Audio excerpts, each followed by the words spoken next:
पत्रकारिता दिवस की हार्दिक बधाई। 30 मई को हिंदी पत्रकारिता दिवस है। पूरे देश में हिंदी पत्रकारिता दिवस मनाई जाती है। पत्रकारों का सम्मान होता है, पत्रकारिता पे बहस होती है, सब कुछ कार्यक्रम में जगह जगह देखा जाता है। छोटे बड़े सभागारों में देश के हर कोने में हिंदी पत्रकारिता दिवस मनाई जाती है। आइए हमारे बीच जनपद के वरिष्ठ पत्रकार, अमर उजाला में भी आपने अपनी भूमिका निभाई, हिंदुस्तान अखबार में भी अपनी भूमिका निभाई, परिचय के मोहताज नहीं है। हमारे बीच अखिलानंद तिवारी जी हैं, जो हिंदी पत्रकारिता दिवस क्यों मनाया जाता है, हिंदी पत्रकारिता दिवस किस लिए आयोजित होता है, ये बात करते हैं इस विषय पर। जी रोशन भाई, पहले तो आपको बहुत बहुत बधाई। और हिंदी पत्रकारिता दिवस पर पूरे देश के वरिष्ठ पत्रकारों और सारे कनिष्ठ पत्रकारों को मैं अपने हृदय से बधाई देना चाहूँगा। मैं आपको बता दूं कि हिंदी पत्रकारिता दिवस हर साल 30 मई को मनाया जाता है।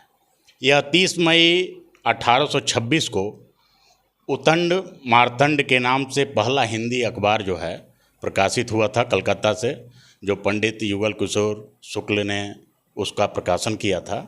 और उसी समय से हर 30 मई को पत्रकारिता दिवस मनाया जाता है।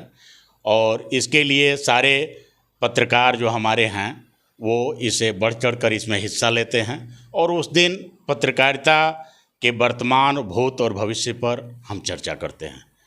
एक सवाल और है, चूँकि हिंदी पत्रकारिता दिवस की बात हो रही है, जैसे एक आपने बताया कि कई स्टेट ऐसे हैं, कई ऐसे राज्य हैं जहां पत्रकारों को कुछ सरकार उनकी मदद भी करती है। क्या उत्तर प्रदेश में भी आप चाहते हैं?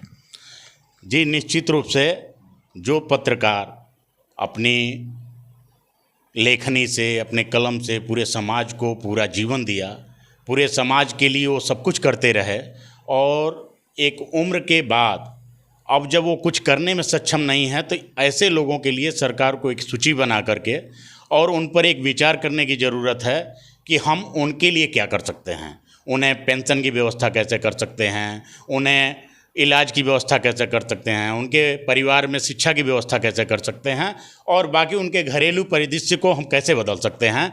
इसके लिए सरकार को निश्चित रूप से एक पहल करनी चाहिए। जैसे हम सेनानी परिवारों को, लोकतंत्र सेनानी परिवारों को कहीं ना कहीं पेंशन से जोड़ के उनकी आजीविका का ध्यान रखते हैं, वैसे वरिष्ठ पत्रकारों के विषय में भी सरकार को सोचना चाहिए। तिवारी जी, एक बात और आई, अभी आपने बताया कि सबसे बड़ी विडंबना है कि कई बार मुद्दा उठता रहा, प्रेस क्लब का, प्रेस यूनियन का, प्रेस की जगह के भवन की बात उठती रही।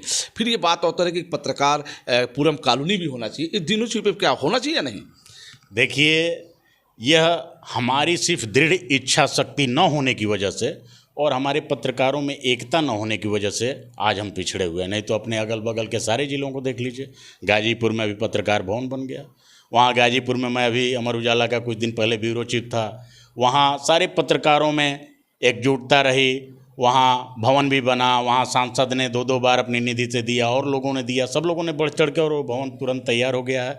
और वहाँ इसी तरह से बनारस में देख लीजिए, इसी तरह से जौनपुर में देख लीजिए, हर जगह प्रेस क्लब है और हर जगह पत्रकारों के बैठने उठने की एक जगह है, जहाँ पर कहीं से भी बाहर से भी कोई पत्रकार, वरिष्ठ पत्रकार आता है, उसको रहने, सोने, खाने पीने की, प्रेस वार्ता करने की उसका अपना स्थान है, जहाँ सारे ज़िले के पत्रकार बैठते हैं। लेकिन बलिया के लिए यह दुर्भाग्य है कि यहाँ के पत्रकारों में न तो दृढ़ इच्छा शक्ति है, न तो एकजुटता, कहीं ना कहीं उसकी कमी है, जिसकी वजह से हम पिछड़े हुए हैं।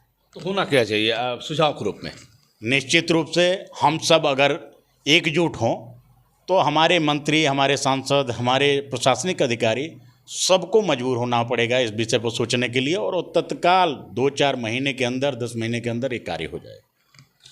हिंदी पत्रकारिता दिवस पे आपने सुना कि पहला अंक 30 मई 1826 को प्रकाशित कलकत्ता से हुआ था। उसको लेकर हिंदी पत्रकारिता दिवस मनाई जाती है।